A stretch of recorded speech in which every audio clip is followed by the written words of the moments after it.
I was standing by the refreshment table at the Vancouver General Hospital Foundation Gala, balancing a glass of champagne I hadn't touched, when Mrs. Chen appeared beside me. She'd been my housekeeper for 12 years, but I'd never seen her at one of these events. Her husband had recently retired from VGH, so I assumed that's why she was here. "Mr. Mitchell," she said quietly, not looking directly at me, "please, don't react to what I'm about to tell you. Just listen." I felt my hand tighten around the champagne flute.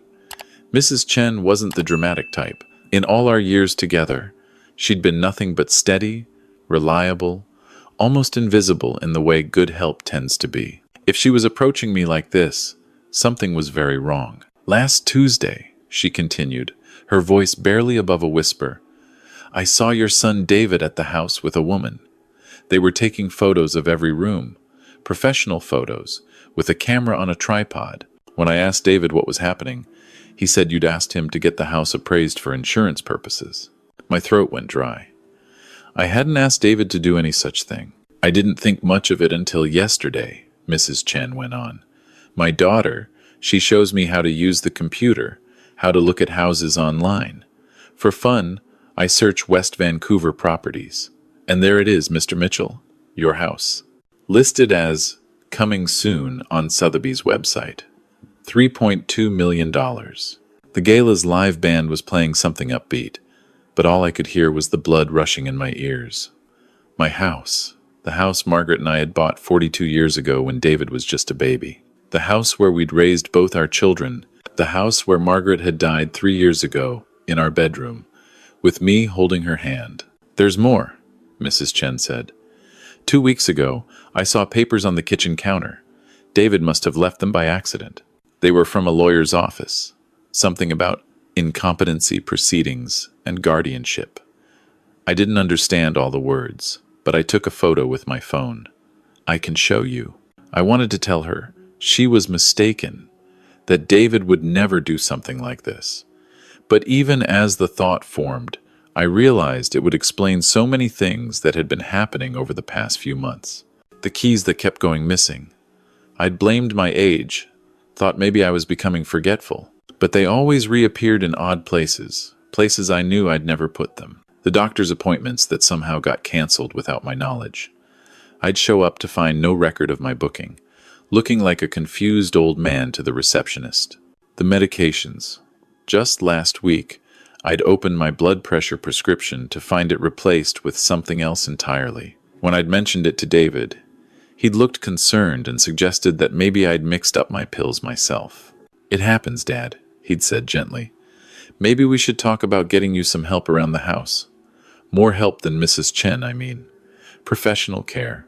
I'd been so focused on not wanting to be a burden, so determined to maintain my independence after Margaret's death, that I'd dismissed these incidents as the inevitable decline of aging.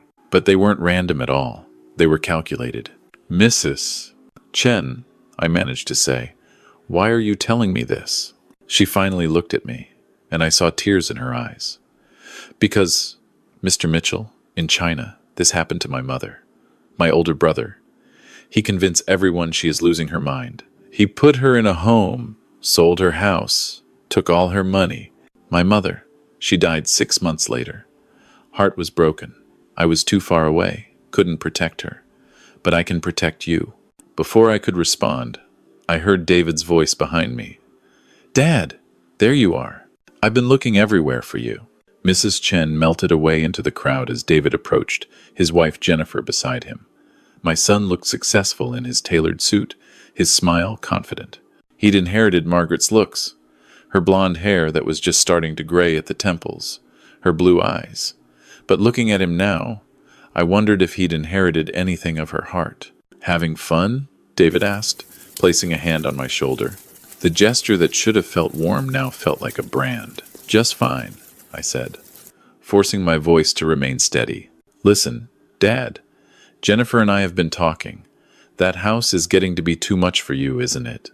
All those stairs, that big yard. We found this amazing assisted living facility in North Vancouver. Waterfront views, great care, activities every day. We should go tour it next week." "I'm not interested," I said flatly. David's smile didn't waver, but something flickered in his eyes. Dad, be reasonable. You're 67.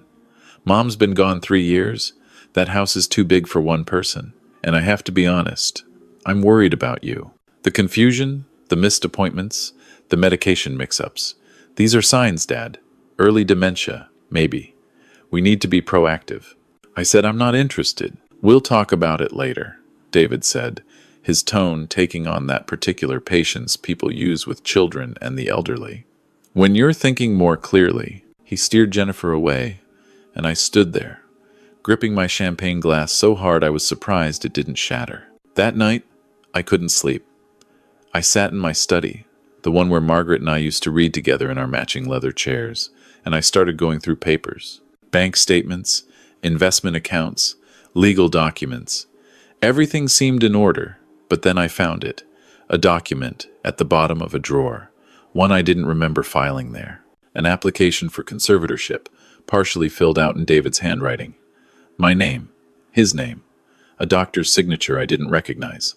My hands shook as I photographed it with my phone. I was 67, not 97. I had high blood pressure, well controlled with medication. I played golf twice a week, volunteered at the hospital, managed my own finances, cooked my own meals. There was nothing wrong with my mind, but David was building a case. And he was doing it methodically. I pulled out my phone and sent a text to my daughter, Amy. We'd always been close, even though her nursing career and 3 kids kept her busy. Need to talk. Important. Can you come by tomorrow? Her response came within minutes. Of course, Dad. Is everything okay? No, I typed back. But it will be. Amy arrived the next morning, Sunday, with coffee and bagels from our favorite bakery. She was more like Margaret than David had ever been. Not in looks, but in spirit. Kind, observant, fiercely protective of the people she loved. Dad, you look terrible, she said, setting the food on the kitchen counter. Did you sleep at all? Amy, I need to ask you something, and I need you to be completely honest with me. Has David talked to you about me? About my health? My mental state? She hesitated, and that hesitation told me everything. He mentioned he was worried. Said you've been forgetting things, missing appointments. What else? He asked if I'd noticed any changes in you, if you seemed confused or disoriented when I visited. She paused. Dad, what's going on?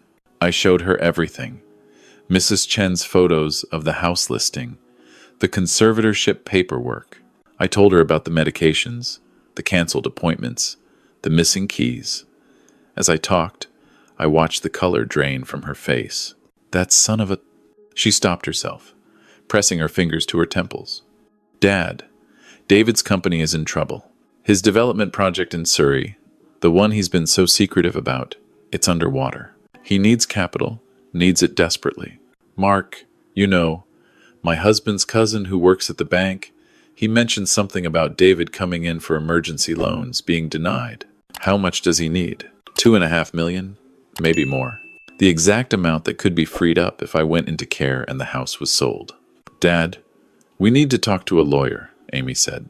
Today? I already called Bill Thompson this morning, I said. Bill had been my lawyer for 30 years, had handled Margaret's estate, had golfed with me just last week. He's meeting us at his office in an hour. And Amy, I need you to know something. Whatever happens, whatever David has done, he's still your brother. I don't want this to destroy your relationship with him. He's trying to destroy you, Dad, she said quietly. He's trying to make you think you're losing your mind so he can steal everything you and Mom built. That's already destroyed any relationship we had. At Bill's office, surrounded by law books and the smell of old leather, we laid out everything. Bill listened without interruption, taking notes, his expression growing grimmer with each revelation. Robert, this is elder abuse, he finally said. Financial exploitation, possibly fraud. What David is doing, if we can prove it, is criminal. Can we prove it? I asked. Mrs. Chen's testimony would help. The photos she took. The listing that's up without your knowledge or consent. But we need more. We need to document every incident, every attempt at manipulation. And we need to move fast. Because once someone has conservatorship, It's very difficult to reverse. What do you suggest? Bill leaned back in his chair. We set a trap. Canadian Thanksgiving is in 3 weeks. What if you hosted dinner like you always do? But this time, we stack the deck. Invite David.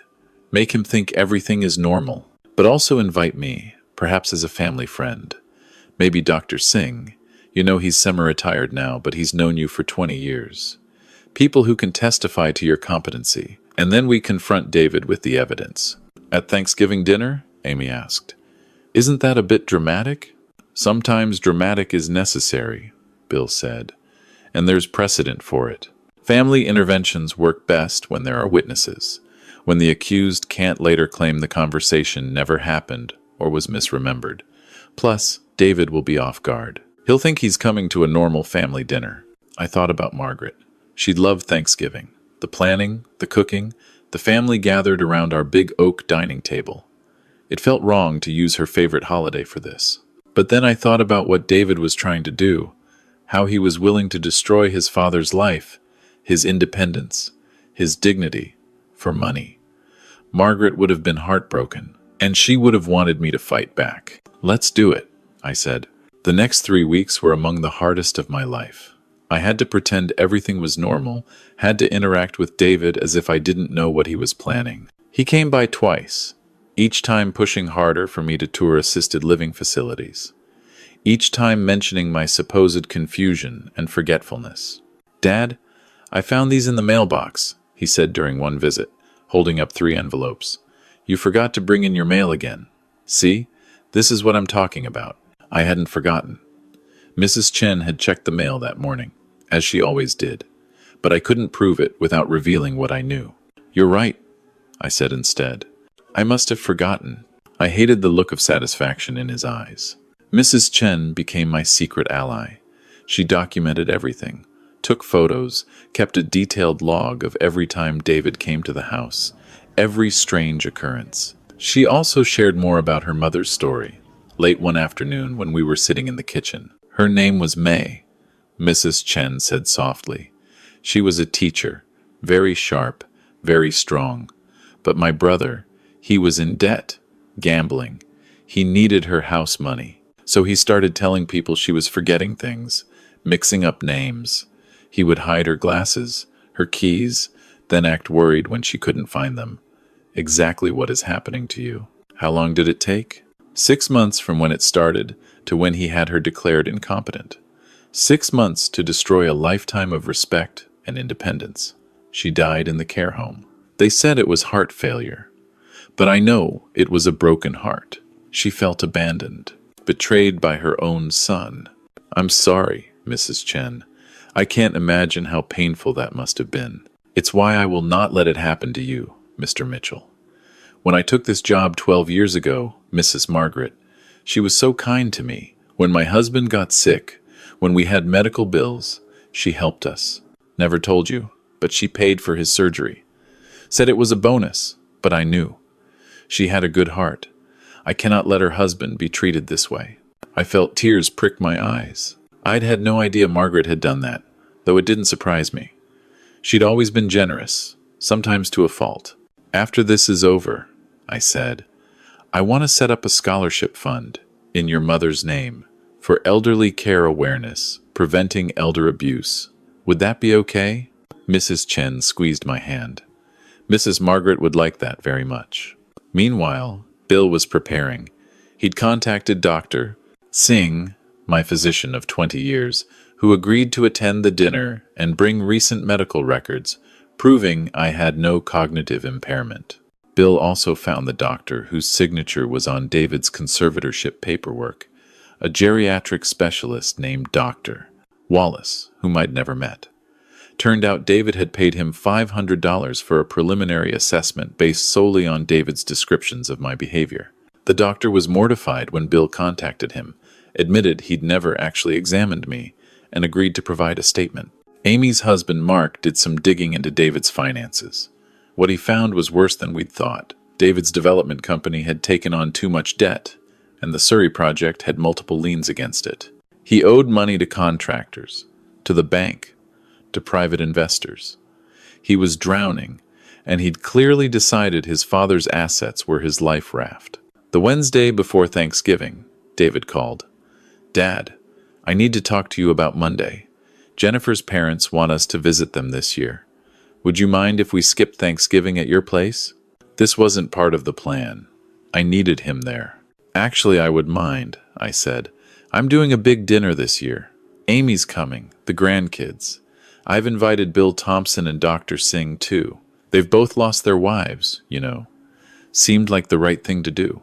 It would mean a lot to me if you were there." I could almost hear him calculating on the other end of the line. Skipping out would look suspicious, especially with Bill and Dr. Singh there, people who could potentially influence any future legal proceedings. "Of course, Dad," he said finally. "We'll be there. What time?" 3 o'clock. "And David? Bring your appetite. Your mother's recipes, you know. I'm making her famous turkey and all the fixings."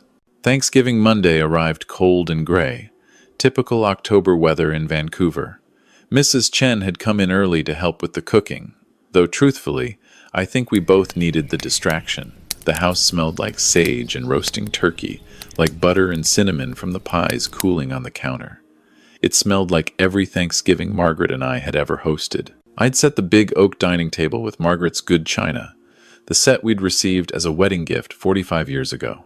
10 places. Mine at the head, Amy and Mark and their 3 kids, David and Jennifer, Bill Thompson, and Dr. Singh.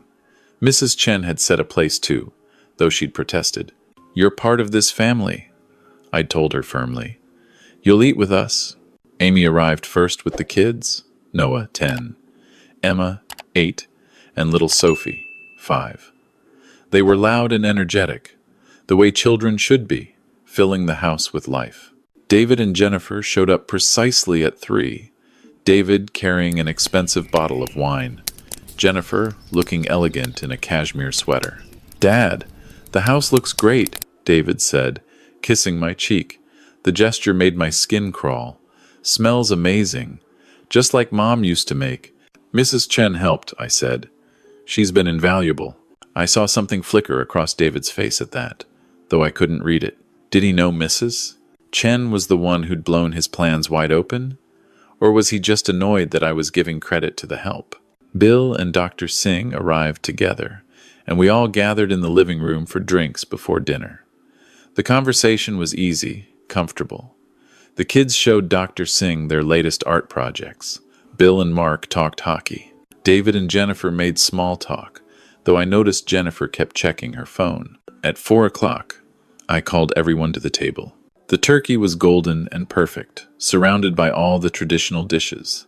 Mashed potatoes, gravy, stuffing, cranberry sauce, roasted vegetables, fresh rolls, Margaret's recipes, Margaret's traditions. "Let's go around the table," I said after we'd all taken our seats. "Say what we're grateful for this year." I'll start. "I'm grateful for family, for health, and for the clarity to see what really matters." I looked directly at David as I said it. He smiled back, oblivious. We went around the table. Amy was grateful for her family and her father's strength. The kids were grateful for toys and hockey and art class. Bill was grateful for friendship. Dr. Singh for another year of good health. Mrs. Chen, tears in her eyes, was grateful for kind employers and second chances. When it got to David, he raised his wine glass. "I'm grateful for family," he said, "for the opportunity to take care of the people we love, even when it's difficult, even when they don't always understand what's best for them." The implied message was clear, and it took everything in me not to respond. "Not yet." "Jennifer?" I prompted. "I'm grateful for new beginnings," she said, "and for opportunities." We served the food, passed dishes, made the pleasant small talk of family dinners. The kids chattered about school and Halloween costumes. Bill told a funny story about a golf game. It almost felt normal, except for the tension I could feel building under the surface, like a storm about to break. I waited until dessert was on the table, pumpkin pie, and apple crisp, before I stood up. "Before we have dessert," I said, "there's something I need to address. David, 3 weeks ago, Mrs. Chen informed me that my house was listed for sale online without my knowledge or consent. She also told me that she'd seen you here with a real estate photographer." Would you like to explain that? The table went completely silent. David's face went pale, then red. Dad, I can explain. Please do. You're not thinking clearly. The listing was just exploratory, to see what the house might be worth for your future care. The costs of quality assisted living, they're substantial. I haven't agreed to assisted living. That's exactly my point. You're not making good decisions. The missed appointments, the confusion, the medication errors. Dad, I'm worried about you. We all are. We? I looked at Amy. She shook her head firmly. Don't include me in your lies, David. Amy, you've seen it too. The forgetfulness, the confusion. What I've seen, Amy said, her voice shaking with anger, is you manipulating our father. What I've seen is you gaslighting him to steal his house. That's ridiculous. I'm trying to help him. Dr. Singh, I said, turning to my physician. You've been my doctor for 20 years. Would you say I show signs of dementia or cognitive impairment? Dr. Singh set down his fork. I examined Robert just last week for his annual physical. His cognition is perfect. Memory, reasoning, executive function, all normal for his age. In fact, he's sharper than most 67-year-olds I see. That can't be right, David said desperately. Dr. Wallace said, Dr. Wallace, Bill Thompson interrupted, has provided us with a statement admitting that he never actually examined your father, that you paid him $500 for a preliminary assessment based solely on your descriptions. Descriptions we now know were fabricated. David stood up. This is insane. You're turning my family against me over a simple misunderstanding. Sit down, David, I said, and something in my voice made him obey. I found the conservatorship paperwork. The one you forged a doctor's signature on. I have photos of every time you came to this house and tampered with my belongings. Mrs. Chen documented everything. The keys you hid, the appointments you canceled using my name, the medications you switched. You're paranoid. This is exactly what I'm talking about, these delusions. Your company owes $2.5 million, I said, the exact amount you'd get if you sold this house. You're not worried about my health, David. You're desperate for money, and you're willing to destroy your father to get it. Jennifer stood up. We should go. Sit down, Jennifer, I said sharply. You were in on this too. Amy's husband saw you at the Realtor's office, picking out listings for new properties. You were already spending money from the sale of my house. The mask finally dropped from David's face. The concern, the false worry, all of it gone. What remained was cold anger. That house is worth over $3 million, and you're living in it alone. Mom's dead. You don't need all that space. It's selfish, Dad. Selfish to hoard assets when your family needs help. Your mother and I bought that house 42 years ago, I said quietly. We raised you in that house. She died in that house. And you want to sell it because you made bad business decisions? You want to rob me of my independence, my dignity, my home, because you can't manage your own money? I'm your son. I should inherit it anyway.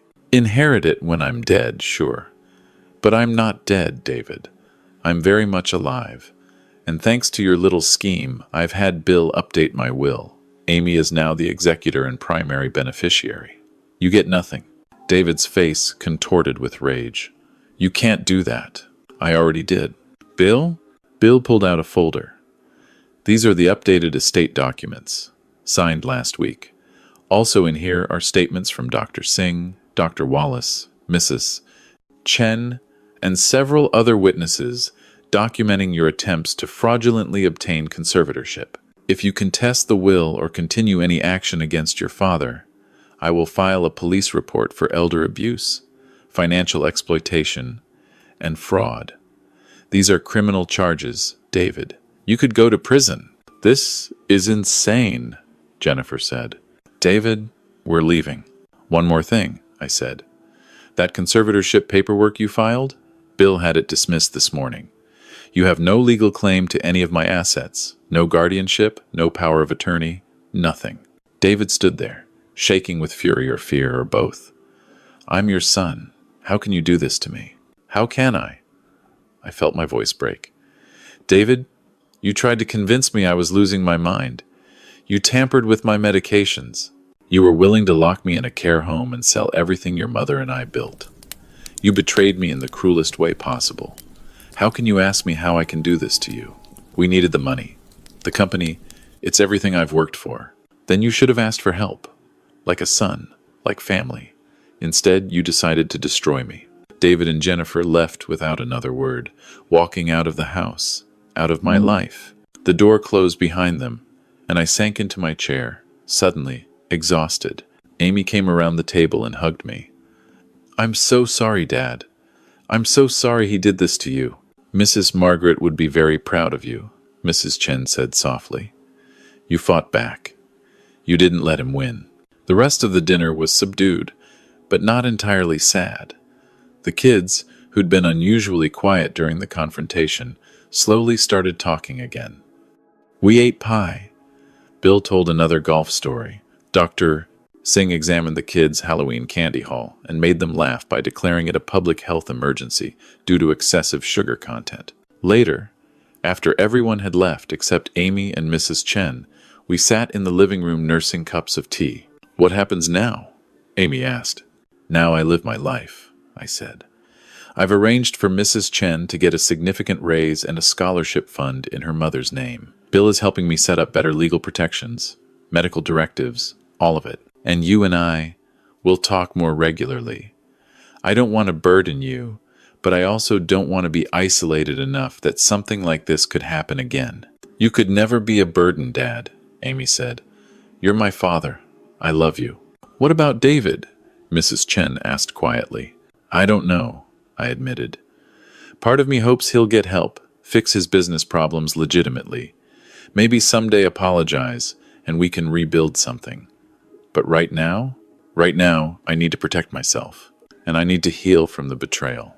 Christmas that year was different, smaller. Amy and her family came, and Mrs. Chen joined us with her husband. We decorated the tree, cooked a feast, watched the kids open presents with that particular joy that only children can manage. David sent a card, no return address, just a generic Merry Christmas with his and Jennifer's signatures. No apology, no explanation. I put it in a drawer and didn't mention it. On New Year's Eve, I sat in my study, the one Margaret and I had shared, and I wrote her a letter. I don't know if the dead can read letters from the living, but it felt important to tell her what had happened, what David had tried to do, how I'd fought back. I think you'd be disappointed in him, I wrote. But I also think you'd be proud that I didn't just accept it, that I fought for my independence, my dignity. You always said I was too trusting, that I needed to be more suspicious. You were right. I folded the letter and put it in the box where I kept all the important things. Margaret's wedding ring, photos from our honeymoon, David's baby shoes, Amy's first report card. Life went on. I continued my volunteer work at the hospital, played golf twice a week, had dinner with Amy's family every Sunday. Mrs. Chen and I became closer friends than employer and employee had any right to be. Her husband taught me to cook proper Chinese food, and we'd spend Saturday afternoons in the kitchen, laughing at my clumsy attempts to fold dumplings. 6 months after that Thanksgiving confrontation, I got a call from Bill. David's company had filed for bankruptcy. He and Jennifer were divorcing. He'd moved into a rental apartment in Surrey and was working as a junior project manager for someone else's development firm. He's asked if he can see you, Bill said. Says he wants to apologize. What do you think? I asked. I think that's entirely up to you. But if you do meet him, do it in a public place. And maybe bring Amy. I thought about it for a week. Finally, I called David and agreed to meet him at a coffee shop in Kitsilano, neutral territory. Amy insisted on coming, sitting at a nearby table where she could intervene if needed. David looked older, tired. The expensive suit was gone, replaced by off-the-rack business casual. His confidence had evaporated. Dad, he said, I don't expect you to forgive me. I don't forgive myself. What I did was unforgivable. I was desperate. And I convinced myself that it was okay, that you wouldn't really mind, that assisted living would be good for you. But I was lying to myself.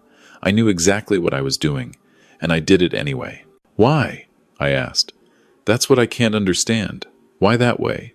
Why not just ask for help? Pride, he said simply. I'd spent years telling everyone I was this big, successful developer.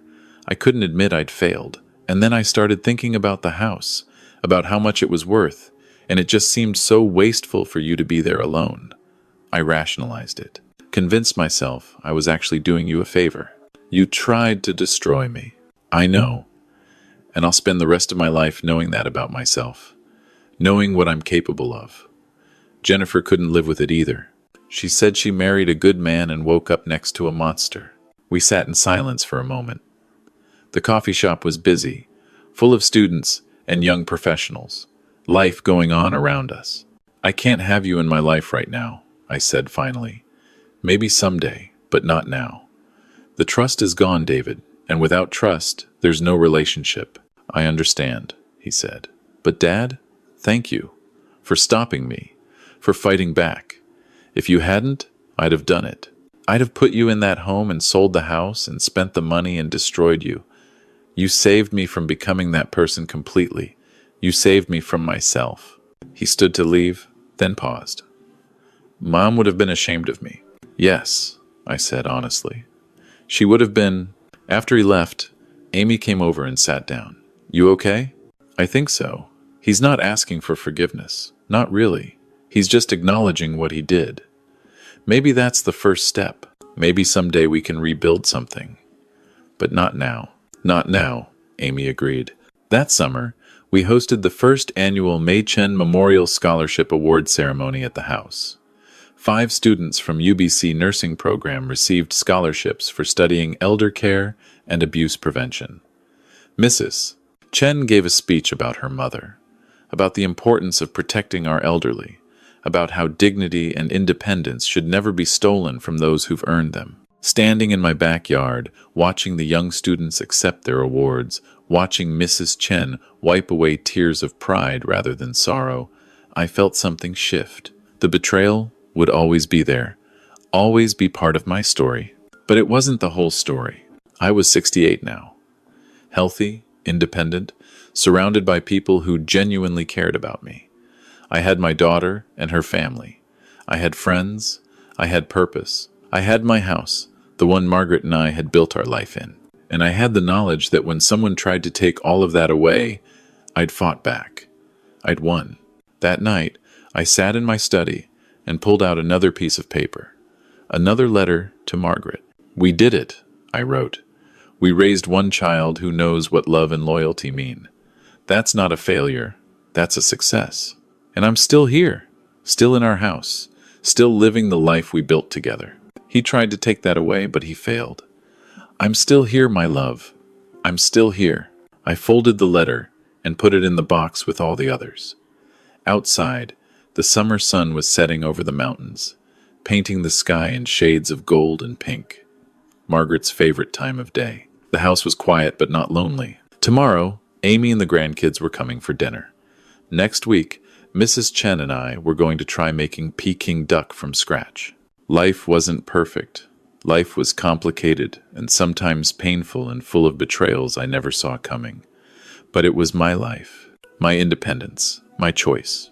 And no one, not even my own son, was going to take that away from me. I walked to the window and looked out at the garden Margaret had planted so many years ago.